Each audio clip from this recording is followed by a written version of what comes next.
The following is paid for by Veteran Rescue Mission. The host is solely responsible for its content. Opinions expressed are those of the host and guests, and not necessarily those of Bustos Media or its sponsors. The Common Good Radio Show. The Common Good Radio Show. Brought to you by Veteran Rescue Mission. Highlighting the good in the community. Hosted by Pastor John McClain, Tucson's favorite family show. Hello, everybody. Welcome to the last, at least for now, Tucson episode of the Common Good Radio Show, special hour-long edition brought to you by Tucson's first and only, as far as I know, homeless veteran transition program, Veteran Rescue Mission, which I've been blessed to be the founder of and run for over a decade now, and excited for the next chapter and excited to be here with you guys one last time here in Tucson to talk to some of my favorite people and to share my love of Tucson with you. But you listeners, you know me. This would not be the Common Good Radio Show if I did not give grace to a very loving God. Put him first, as we're always told to, as you should if you know any better. Because if it wasn't for him, I wouldn't even be here. None of us would get all the blessings that we have. And I usually think with the Lord's Prayer that goes a little something like this. Our Father, who art in heaven, hallowed be thy name. Thy kingdom come, thy will be done on earth as it is in heaven. Give us this day our daily bread, and forgive us our trespasses, as we forgive those who trespass against us. And lead us not to temptation, but deliver us from evil. For thine is the kingdom, the power, and the glory, forever and ever. Amen. I think that was hard to get to because I was a little verklempt, because it was just this is such a sad and magical time and moment. I'm, as you know, Pastor John McClain, but I also have an amazing co-host here today. I want to say probably will be one of my favorite, if not my favorite co-host, even though it's her first time ever here in studio with me. And she is, give it time. I have to build it up. She is a one-time 40-year commercial banker and started her own organization consulting commercial mortgage lending companies on the really hard cases, or the sophisticated cases that other people have a hard time doing. And not only is she doing it in a major way, but she's doing it in a major city there in Atlanta, where we have a lot of family. And not only is she one of the most successful members of my family, but she is easily the matriarch of our family, holding us down. And I am, at least 10% of the man that I am because of the example that she's laid down. And this woman, believe it or not, it's not my wife that I'm talking about. This is my Aunt Sharon here with us in studio, Aunt Sharon Turner Bartlett. Thank you so much for joining us. I am so happy to be here, and thank you so much for that eloquent just description of me. Yes. It's all love. All love. It's all love. And you earned it. Every single word. I wasn't lying when I said anything, was I? Well. Maybe you think I was embellishing, but that was all the truth. I appreciate it. Yeah, so thank you so much. Aunt Sharon will be joining us today, and as I said, we have some amazing guests today. We have the superintendent of Tucson International Academy on the first part of the show, and then the second part of the show we will be having Adham with a Donsel Dust Landscaping. But let's get into the party. Dr. J. Hello. How's it going? I feel like it's been 100 years, but that's how I feel like every time when I don't see you for a week, or I don't see you for literally, probably it's been a year, maybe a little less. It's been at least a year, probably. Yeah. Time flies. It's been a long time, but so I know plenty about Tucson International Academy and the amazing things you do and have done. But for someone who's like fresh off the street. They just came. I mean, my Aunt Sharon, I'm guessing she's probably never heard of Tucson International Probably Academy. Fill her in. What is Tucson International Academy? Well, Tucson International Academy is a charter school. We have 4 schools. We have 3 brick and mortar and 1 online portion of our school. Every one of the schools is kindergarten through 12th grade. So each location has K-12. They're small. So about 100, 150 kids per school. So we have a lot of combo classes. We have a lot of one-on-one individual ability with the kids. So the class size is small, the community is small, and we all work together to pull off each day of work and all that we do at the school. We have Chinese and Spanish that we offer as like extracurricular, but they are 4-credit classes at our school. We also have all the sports that big schools have. We have all of them as well. It's hard sometimes for us to get enough kids to sign up. So if you're afraid you're not going to make the team, come to TIA. You'll make it. Okay, good. I'll be signing up. Everybody makes the team. And we also have dancing, folkloric dance. We do Dia 16 de Septiembre, which is the Independence Day of Mexico. Is still something that we honor because Mexico is just 45 minutes away. And a lot of our families have relatives there or are from there. And so we enjoy helping kids dig into their roots and their histories. We also do Cinco de Mayo, which is the Americanized version of party, fiesta, and that's another time. And we have a Chinese New Year where the kids sing and dance in Mandarin Chinese. And so all of those events kind of help kids overcome being nervous, and they're presenting in like another language, which, you know, even gives you more terror usually. But not with our kids because they start from kindergarten, so they keep performing every year, every kid, and it's just growth. You just see how they do. The report we get back, 100% of our graduates get accepted to college. And so they have choices when they get out. They usually have a full scholarship somewhere. They may choose that school or they may choose one where they come up with another plan. But it's a lot of fun to watch the kids graduate. Now we're getting our graduates' kids in our schools. And it's just fun to see how the families are growing and their stories of victory and struggle and all the above. So I really enjoy our community because that's really what Tucson International Academy is. It's a community. That's definitely where I think where my next question comes from, because the thing I mean, even as you're describing Tucson International Academy, I know you're trying to you want to put it in a nutshell, but it's so hard to put it in a nutshell because you guys do so much. It really seems like in a lot of ways you try to expand what is the education experience, and like even bringing in speakers, helping the kids write books, bringing in, you know, different people that have written books to do those type of things. So I guess speak to that. What is the need that you saw that really made you feel an imperative to start Tucson International Academy or get that going? I think that we really, as a public school system, we started to succumb to world perception pressures that we needed to have tests that did like a standardized testing, and that the determinant of your entire worth as an educational institution or as an educational system of a country is the results of that test. And the test cannot test everything for all kids. Everybody is so different. And then you find schools then turning their whole curriculum and attention to passing some test. And while they're trying to pass a test and look good on a test, it's not comparable data. It's not comparable to other countries because other countries don't even require every kid goes to school. And they certainly don't require every kid to be tested. And they certainly don't include their special education kids and others that maybe don't even speak the language fluently. So it's just such a myth. And we're better than that, but for whatever reason, our countries have all fallen for it. And maybe it's because of the politics of it. So what I saw was a disengagement with the kids. School was boring now. They didn't like it because who wants another worksheet? Oh, you're done early? Here you go. Here's another worksheet. Nobody wants to do another worksheet, you know? Right. So we started inventing other things like projects.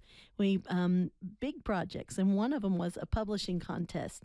And that's where we have Mama Goose and Papa Goose, who are the mother and father to children around the world, which I love their, you know, what they say. You've had them on the show before. They're amazing. They're amazing. And they have a contest, and they choose 1 or 2 students, depends on how many kids apply, and they publish their book. and they go through the whole publishing cycle with them, and then the book is published for free. Mm-hmm. And then it's on Amazon. So all of our Tucson International Academy books with Mama Goose and Papa Goose are available online on Amazon. Yeah, So it's that's a awesome. legit book that the kids wrote, and we are so proud of them. Yeah, that's amazing. And kind of, I guess we have another minute. We have to jump out of here. But on that same note, your teachers just wrote a book together. Yeah, I guess you Yes. speak to that as we kind of jump into the break. So it started with our leaders. We have a leadership team, and I believe that if you're going to ask things of kids and teachers, you got to start with your leaders. Mm-hmm. So I had our leaders actually each publish a chapter on leadership. We chose what we thought would be most important to share with the world, but this particular leadership team has been together 4 years, and it's amazing. To reflect was such a good experience for us, and then to write it down on paper and to share it with strangers was another thing. So we did that one. It's called Real World Leadership, and then we did another one that is Real World Leadership in Spanish. I wish I could say it correctly, but because I'm afraid I won't, I'm not going to say it. Yeah, I'm the same way. Yeah, exactly. It's in Spanish. And then we wrote another book with our leaders and our teachers called Crossing Cultures, Changing Lives. Awesome. Well, I'm here with Dr. Jennifer Herrera with the Tucson International Academy. You guys go ahead and hang out there. We're going to talk with her a little bit more. I got my Aunt Sharon across the way from me. Thank you, Aunt Sharon, for joining me here in studio. Absolutely. And this is the Common Good Radio Show brought to you by Veteran Rescue Mission. Want to, as always, give a special thanks to our sponsors, Proper Villain, 100 Plus Guys Who Give, Dawn Till Dusk Landscaping, Tucson International Academy, Tucson Tamale Company, Veteran Rescue Mission, Home Community Services, Image Door, Southern Arizona's Gold Stars Mothers of and events by J Fish, Pep Inc. I'll have all that and more after the break once I learn how to talk again. But we're just going to go ahead and step away for a minute. But unlike your chat group, we will be back. You guys hang in right there. We'll be right back.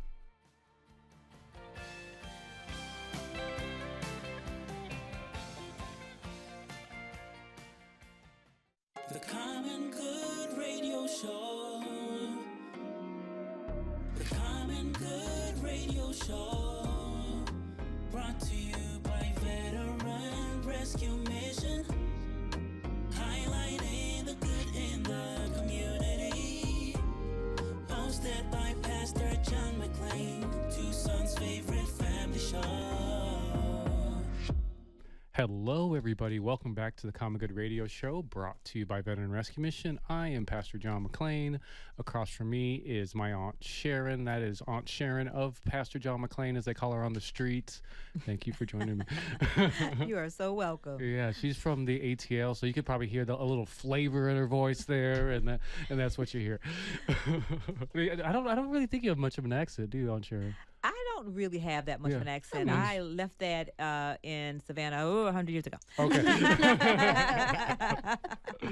Awesome. And you've got to meet one of my favorite people, Dr. J, Aunt Sharon. And Dr. J, you got to meet one of my favorite people, Aunt Sharon. Absolutely. Yeah. And I guess, do you have any questions for Dr. J? Not really, but just very impressed by the things that you've said in reference to the academy, the curriculum, and how that's set up. It just kind of speaks to me because it's affording an opportunity for things to progress. So I guess maybe with the curriculum, what about the students themselves? Have you ever taken any ideas from them as to some of the things that you all need to put together to help them be a part of what you all are doing? You would ask a thought-out question That's like a that good for one. sure. Yeah. Yes, I love that question because that is our way of raising them up as leaders. So they basically run the schools. They do everything. They do everything from like touring prospective parents. They will also create like that. We have this thing we do with junior achievement where the older kids, the high school is assigned a K-6 class that they go into the classroom and they teach them a whole day long with 5 lessons on managing money. That's awesome. So a lot of them say, well, I better learn first how to do it myself, and then I'll teach the right. kids. And Yeah. they love it. And it's a curriculum that's structured enough that they can enter it. But afterwards, they nearly always, we get a few, I'm so sorry, or thank you cards saying, kids are hard. How do you teachers put up with them? But, if you're a teacher, you love kids and those things don't really bother you. Absolutely. But it's neat that they get a taste of it and they understand it. And so they do take the bull by the horns. They also provide a a what do you call it, festival for Christmas, we do like a fair, and it's done during the school day, the second half of the school day, and they set up all the booths, and they have the kids bring in whatever the prize is going to be, and the kids create it, and they have to write it up, and they have to propose it, and they have their little system, and they make the little kids go through that system for them, and then we make them, the big ones, go through it for us, and it comes together, and we really just sit back and watch. That's cool. That's wonderful. They're so capable, and I think the reason they don't let them do that in the big schools is because it can get out of hand if you're the wrong kid. Yeah. But when you have a small school, you have a lot more possibility. Right. Yeah. Safer for everybody. And Everyone. And it's been great to watch. I mean, whether it's been going to the school to read my book with the kids, it's Yes. children's book. I love that. I mean, in a lot of ways, I was inspired to write it for your kids. Oh, that's awesome. Just because I was like, man, it's all these awesome kids. Every time I go to school, it's just like this amazing energy. Like, how do I present something for them so I can teach them about this issue, which is like a real homelessness is like so scary issue. Like, how do you break that down in kind of ABC, way so a kid can understand it and empathize and do their part if they want to. Right. But They'll be the ones that'll solve that problem. yeah, they will. And I think that I feel that is coming because I think it's just culminating. Nothing's being done. They'll make it happen. Yeah, they're definitely the most, seems like one of the most emotionally intelligent, most compassionate generations currently alive. So yeah, hopefully that energy will be channeled appropriately. But also a big, as you're saying before we went to the break, one of the big parts of Tucson International Academy is the fact that one of the big focuses is at least getting these guys qualified for college, getting them some type of money for college, getting them into college. And when we first met, just having you even, as a partner on the Common Good radio show coming on and talking about it, I was like, that is really neato. That's a great idea. That's super neat. I was like, I got a little bit of college underneath my belt. And you're like, why don't you go ahead and like finish that up? And I was like, and then we kept working together. We became fast friends, and we twisted each other's arm to start a radio show. Yes. Off of your book, 'cause you wrote a book about making college come true, teaching people how to make college come true in their life. And I have to guess, like, just subconsciously, that little leprechaun in my head was saying, hey, why don't you're on this show teaching people about making college come true. Do you want to be a hypocrite, or do you want to say to your kids, this is what life is really about? So there, Lord and behold, I got got that little degree finished up, and then that now brings us to the journey. And I guess the Tucson can blame you for losing me because I would have never be eligible, nonetheless applied for law school and be going to law school if it wasn't for you. Oh, that is too kind, because I'm telling you, just a little secret. One of my favorite things to do with our students is from kinder through 12th grade, we start talking about, find out what you like, because you may think you really want to work like oceanography was a big thing for a while. I think TikTok must have had a bunch of videos about it or something. And so they all wanted to be oceanographers. And then some of them found out, we would say, so why don't you spend some time on the ocean? Because how do you know you like it? And maybe they don't like the sand and the dirt and the smell because some people love it, some people don't. And so we started getting practical about right now in school is experiment time. Try a little bit of this, a little bit of that. Who says you don't like science? Do the science fair and see and try it. If you love it, you might want to do more of it as you get older. If you hate it, okay, you got the grade, you're done, you're off the hook, check mark. And so it's just finding out who you are. It's like exploration, self-exploration, and then looking around the world. What are problems that need solved? What could you bring to the table that might change that and solve that problem? And and we tell the kids all the time, you want to make a lot of money? The bigger problem you solve, the more money you're going to make, because that is how it works. Yeah, for sure. And if money isn't the thing, which, we always say, be careful, because you can make a lot of money and be miserable. Yeah. And so it's like, find the thing that we're talking about that this morning. Were you? That's cool. And we do this series. I was a Tony Robbins coach for 5 years, and I had kind of a series of 3 things I would do. Help them write their personal mission statement, and then we would do a triad, which is like your emotional intelligence, how to get your body, your mind, and your beliefs focused on the right things to accomplish what you want to accomplish, and then simple goal setting. But nothing in Tony was simple, but it was very effective. Anything, once you do those 3 things for anything, you will achieve it. There's no way you cannot achieve it, only if you don't do it. Right. It don't follow through with whatever you said you were going to do. So I love it. And so we do that with our kids. All of our seniors, their last project with us is they write their mission statement as an adult. And the mission statement as an adult is like 3 paragraphs. It's pretty intense. It's got a lot of words. They're describing themselves. They're saying what they want to do and who they want to do it with. I mean, they identify their audience, they identify their life, what they enjoy now, you know, and how they're going to get more of it. So let me ask you, it's an interesting question, especially this, you know, the last time we get to hang out and talk on air for a while.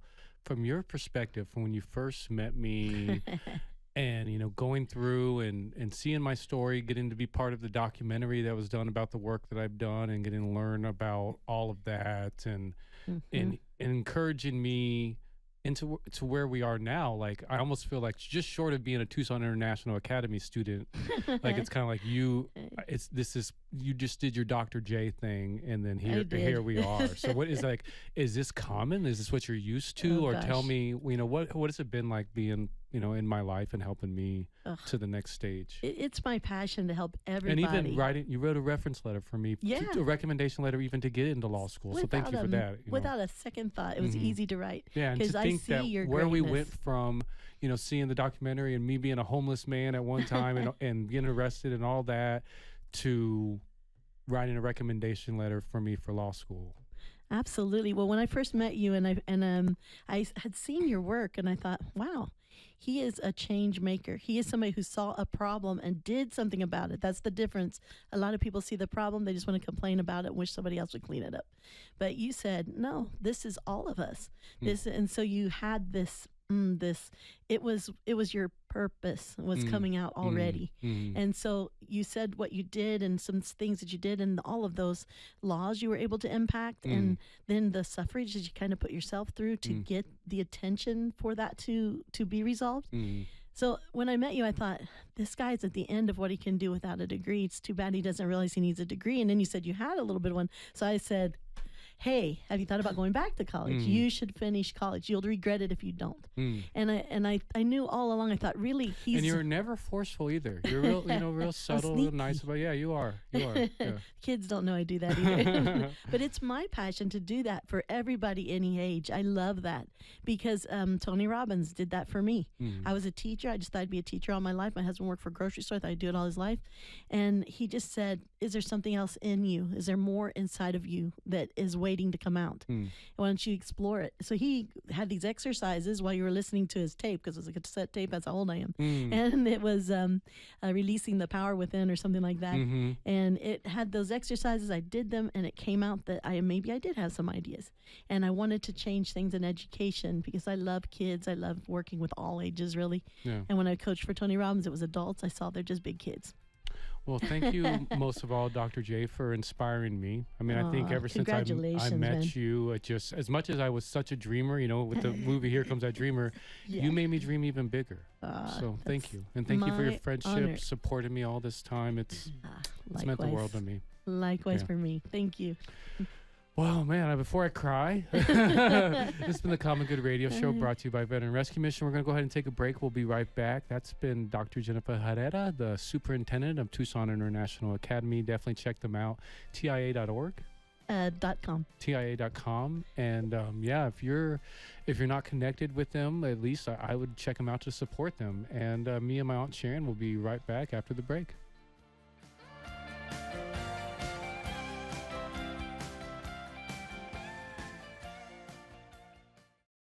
The Common Good Radio Show. The Common Good Radio Show. Brought to you by Veteran Rescue Mission. Highlighting the good in the community. Hosted by Pastor John McClain, Tucson's favorite family show. Hello, welcome back to the Common Good Radio Show, brought to you by Homeless Veteran Transition Program, Veteran Rescue Mission. I am Pastor John McClain, here with my Aunt Sharon. Thank you again, Aunt Sharon, for being here. You are so welcome. You're doing a great job. Like, if this was an airplane right now and I fell asleep, I'd feel comfortable with you flying the rest of the show.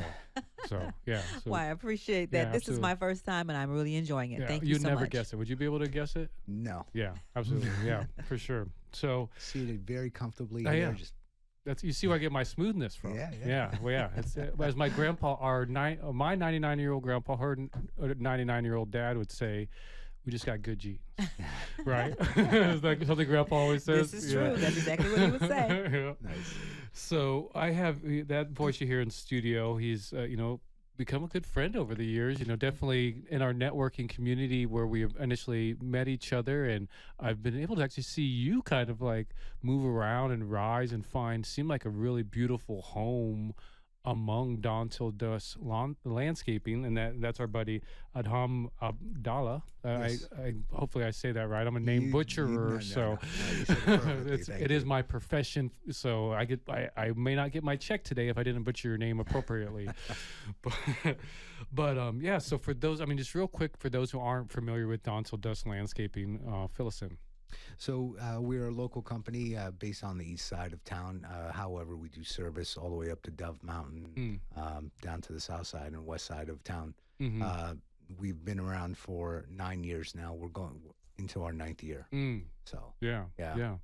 And I'm biased because Don Till Dusk Landscaping does my landscaping, and brilliant job. They're professional. They don't bother me unless I want them to, and they definitely make sure that anything that I need, they let me know. If there's any improvements that need to be made, they give me that suggestion, let me know, what's available. Their system is the smoothest automation I've ever seen. Your guys' system is super cool. It's definitely, haven't even owned a landscape company in my day. I'm jealous. 'Cause I could have never done anything as cool as that. But for you personally, what made you want to get involved with Don Till Dusk Landscaping? first and foremost, Jackson O'Neill, the owner. Yeah, facts. Jackson is the bomb. He is. Yeah. One of the things that when he reached out to me, I know the kind of person he is. One of the things that he loves to do is he volunteers his time, his company, for a better purpose. Candlelighters, I know he does great work with them. As soon as I started, one of the things that I asked him, I was like, hey, I know you like to volunteer. My son's school is actually doing they requested to have helpers do a butterfly garden for their school. And I asked him, I was like, hey, would you be up for doing that kind of work with them? He's like, absolutely. So we, on 2 or 3 Saturdays, we went up and did help the kids do a butterfly garden. The kids came out with their parents. They helped us install plants and install irrigation. It was really cool. So those two things, just the type of person he is, what he's built, and I also saw how busy he was getting. So I did not hesitate to help. Yeah, that checks out 1,000%. Because I'm the same way. I mean, what drew me to Don Till Dusk Landscaping as well was Jackson O'Neill. I met him maybe just like you at maybe 100+ Guys Who Give meeting, which if you're not familiar with 100+ Guys Who Give, it's an organization we meet once a quarter, and we each pay $100 once a quarter as a group to give to a nonprofit that we all vote on. And just the fact that they were a sponsor of 100+ Guys, just like we were, and Jackson just has a personality, just I don't know. He's like, For sure. He's like the type of guy everybody wants to be their best friend. Yeah. Like the type of guy that you'd love to sit down and have a beer with, but he probably doesn't drink. Like he's just like that kind of guy. And then, like you, once I asked if like he'd be game to partner. And, it was a no-brainer for him because he's like, oh, you're helping veterans, you're helping the homeless, you're out there trying to do something great. Please, like, go tell me where. And like, there's so many times where he's asked, like, hey, at your shelter, at your property, if you guys ever need any work done, they're done. Let us know. If you want to do a volunteer project together and bring people out, and we'll lead it. Like, just let me know we're there. So it's certainly, I agree with you 100%, and I can see why. You walk in here with a smile on your face and probably wake up every day with a smile on your face. Yeah, I look forward to going to work for sure. Mm-hmm. Why should listeners check out Dawn Till Dusk for themselves? The simplest and easiest way I could answer that is we treat your landscaping as if it was our own. Okay. As John said before, the way we handle our clients, we reach out to them, let them know when we're scheduled to come out to do their work on their yard if they're on a monthly basis. Mm-hmm. We go out, and one of the things that we do is we communicate with the clients to make sure that they know what's being done. If things look a certain way or suggestions need to be made, our crew members do let those people know if they're not home. What they do is communicate with us at the office, and then we let the clients know what is happening, what has happened, and what we suggest moving forward. Yeah. Just to kind of no, go ahead. No, I was going to say, it sounded like you take a vested interest. You want to make sure that everything that you're doing is standard or above standard, so that they feel comfortable with you coming out, and you use a personal touch. 100%. We like I said, we treat our clients as if that home we're walking into is our own home being done. We want to leave it much better than when we came in, to do the work. Yeah. Love it. That's wonderful. Yeah, and I mean, and I imagine you. I mean, I've been to your house on Sharon. You got a nice house. I'm sure. Thank you. I don't know what your procedure, your landscaper's procedure is. A lot of people, like I think of, you got the guy in the neighborhood who comes by, and he comes by once a month, and he cleans it up, and you just to expect, and it's good. It gets it done. Right. But I'll explain to you the procedure that I get with the red carpet treatment I get. Please Dawn do. Till Dusk landscaping. Absolutely. Is the day or a couple days before they come, I get a text message letting me know what time they're going to be at my house. Oh. The day of, I get a text letting me know that they're there. As soon as they're done, I get an email report with a picture of what they did and asking if I need anything else. That's a vested interest. Yes. Isn't that nice? That's nice. Isn't that serious that's business? actually above and beyond, and so that makes a difference, and that's why you're here speaking about it, and that's why you're important. Mhm. Thank you. I appreciate that. Yeah, it's awesome. But isn't that impressive? Extremely impressive. Yeah, No, I don't get that type of stuff. No. Yeah, no insult to your landscaper. I'm you- sure he's great. If you want to know the truth about it, no, it does not work that way. And I've been having a landscaper for a very long time. Mm-hmm. Yeah. So I mean, and that being said, for you, what would you say is the experience that not only you personally, but Dawn Till Dusk Landscaping, Jackson, the culture as a whole of your organization wants the employee or wants the client to come away from that experience of having you guys serve them? Trust. Okay. Our biggest thing is we want our clients to trust us 100% with their property. One of the things that we also do with our employees, a lot of other landscape companies don't do, is continued education.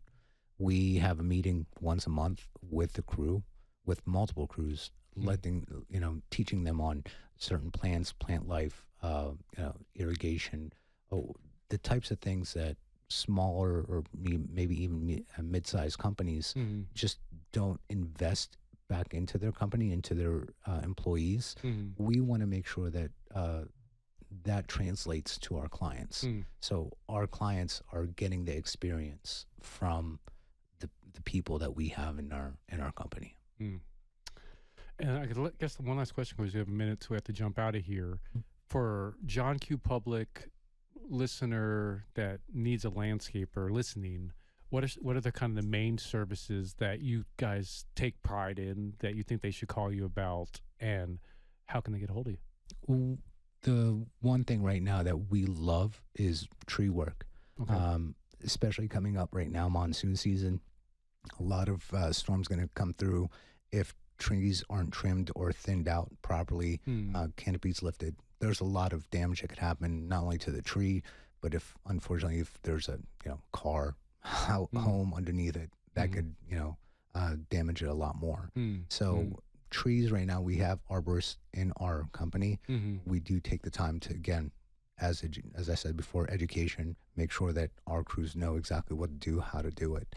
Besides that, we do love our monthly and bi-monthly, quarterly clients. We go out, we take care of their properties. I love it when we get our reviews or even calls from our clients letting us know that our crews did great and our people are great. That's great. How can people get a hold of you? You go through our website, and then you could also give us a call. That's DonTillDustLandscaping.com. DonTillDustLandscaping.com. Easy That's enough. a great way to go in and put in a request, and we'll call you right back. Awesome. Well, thank you so much for joining us, brother. Thank you. Yeah, this is the Common Good Radio Show brought to you by Veteran Rescue Mission. I'm Pastor John McClain here with my Aunt Sharon. We'll be right back. Remember, Veteran Rescue Mission helps homeless veterans get the benefits and housing they've earned. If you got a vehicle, house, or property you can donate to Veteran Rescue Mission, you can change a veteran's life. Head to veteranrescuemission.org and be part of something that has helped over 1,000 vets get back on their feet.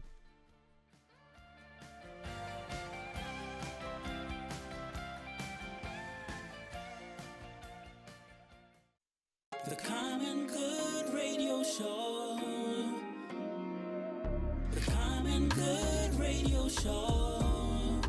Brought to you by Veteran Rescue Mission. Highlighting the good in the community. Hosted by Pastor John McClain, Tucson's favorite family show. Hello, everybody. Welcome back to the Common Good Radio Show. The last segment in Tucson for the foreseeable future, brought to you by Veteran Rescue Mission. I am Pastor John McClain, bittersweet, sad but happy, here with my Aunt Sharon, the last interview that I will do in the city of Tucson. Welcome to the show, the founder and director of Step by Step Consulting, LLC, Aunt Sharon Turner Bartley of That's the correct. Turner clan. Yes. Thank you for being here. I am honored that you even wanted me to be here. I thank you for that. I appreciate it. Yeah, it was a surprise. I kind of sprung it on you. Yes, You you weren't did. expecting any of this. Not but at all. I wanted to do something special for you coming into town, and you're definitely one of the family members I'm the most proud of, if not the most proud of. I think Grandpa would be the top of the list. I did write him a book, so there's probably something to that. But I definitely wanted to interview, aside from us having this moment encapsulated in video and audio on YouTube for the rest of time and space, but for you to educate people on what you do, because I know you worked in banking for a few years, for a few years, you know, Right. and you retired doing that, did.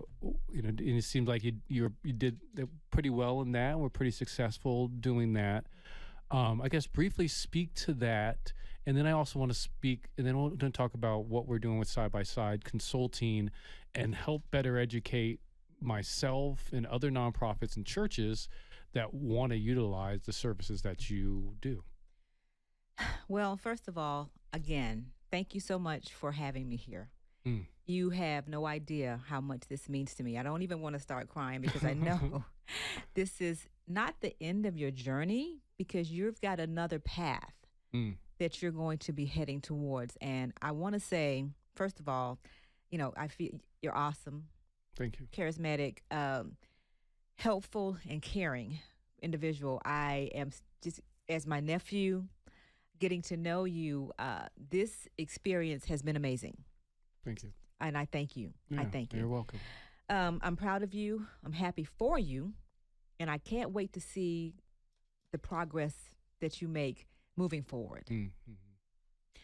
As far as step-by-step consulting, I worked in banking and finance right out of college for over 40 years. Mm.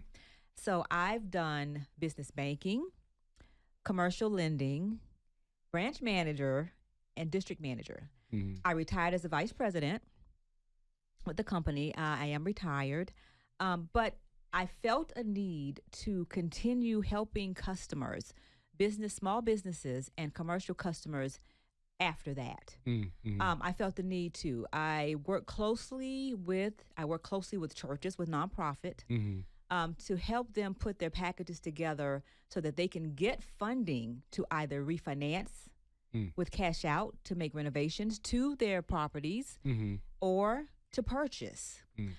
Helping them understand putting their P&L, their balance sheets together, and everything that encompasses the membership, the giving units. It's just a whole array of things that they need to put together. Also, when it comes to nonprofits, basically the same thing. 501c3, what they need to do, because they can purchase property, they can refinance what they have, and also if they need to make renovations, because there are times when things need to be done and they don't know what path to take.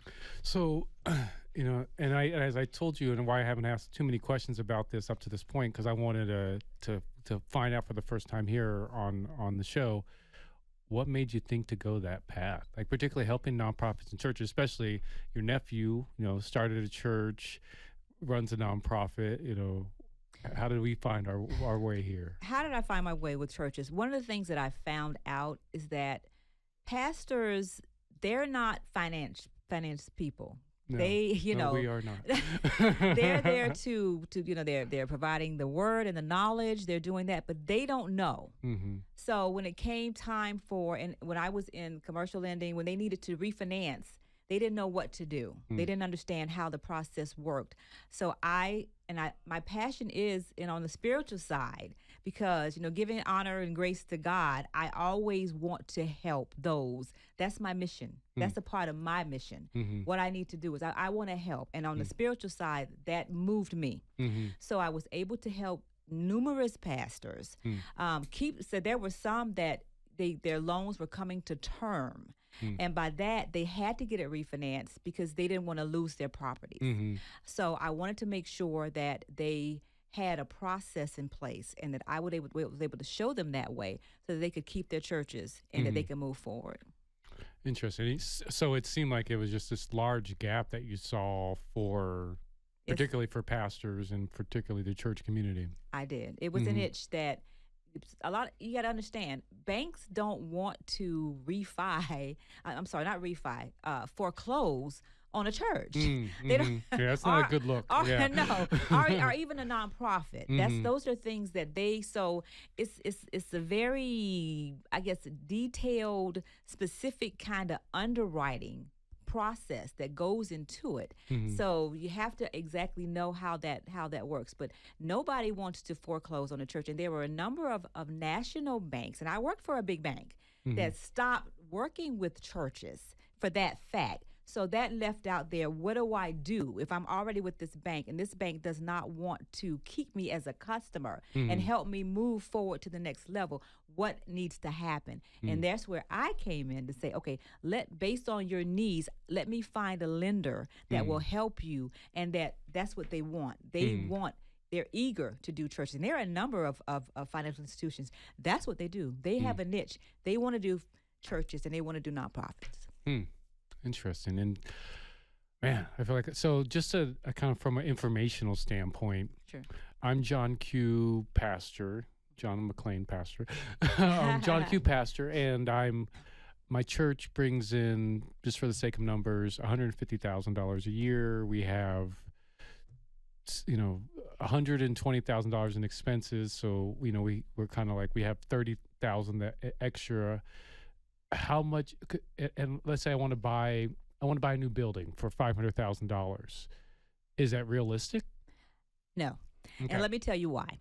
So the guidelines is, so your net income is about $30,000, basically what I'm hearing. So the guideline is, if you said that you brought in about 150, okay, the loan amount would be about 3 times, it's close to about 500,000, 3 times the revenue amount. Okay. So so you would multiply the 150,000 times 3. Okay. And that will give you approximately what your loan amount could come out to be. Interesting. Does that make sense? Yeah. Okay. And like, so, and then again, same John Q. Pastor, I bought a house, not too long ago, and I'm familiar with that process of what it is as a private person to buy a house. Sure. How is that process different than my church buying a house? It's totally different. Okay. It is totally different because as a church, everything is based on the church's profit and loss and balance sheet, their numbers. It has nothing to do with the pastor's personal numbers. They don't even utilize the most lenders. You don't even have to personally guarantee it. And then on the caveat to that is that the church can also purchase a house on the property for the pastor as a part of the church, under the churches. Yeah, that can be done as well. Interesting. Yep. You see, we're all learning so much. You're learning so much, listeners. Yeah. So for those out there listening, let's just say, assuming that maybe we'll have someone in Atlanta or in Georgia catch on to the show, what does the ideal client look like for you? There's really not an ideal client. A client, like I said, with the pastor that's come to me, they want to refinance the church. They want to also purchase a parsonage, that's what that's called. The house would be for the church. The pastor is going to live in the parsonage with his family. The church is going to pay for that. That's an ideal client. If I have a customer that wants to, for example, assisted living facility, which are typically a little bit difficult to do, but that's nonprofit. They come to me. I need to do a refinance on my assisted living facility. I have been looking and searching for a lender to no avail. I don't want to lose my property. Can you help me? That's an ideal customer. A customer that just wants to do a refinance on their commercial property. There are not a whole lot of hoops to jump over. That's an ideal customer. So a commercial customer, small business customer, whether it be a church, whether it be nonprofit or for-profit, are all ideal customers. So pretty much you're the commercial queen. Well, pretty much. If it's commercial, you can handle it. I handle. That's what I do. I do a commercial Awesome. broker. And then what's the website? It's step-by-step consulting, the number 5 at gmail.com. Step-by-step consulting, the number 5 at gmail.com. Well, thank you so much, Aunt Sharon. Thank you for having me. Yeah, that is my Aunt Sharon. This is the Common Good Radio Show. I am your Pastor John McClain. It has been a pleasure serving you, Tucson. I'm going to miss you so very much. If you need me, just give me a call. And always remember that I love you and God loves you.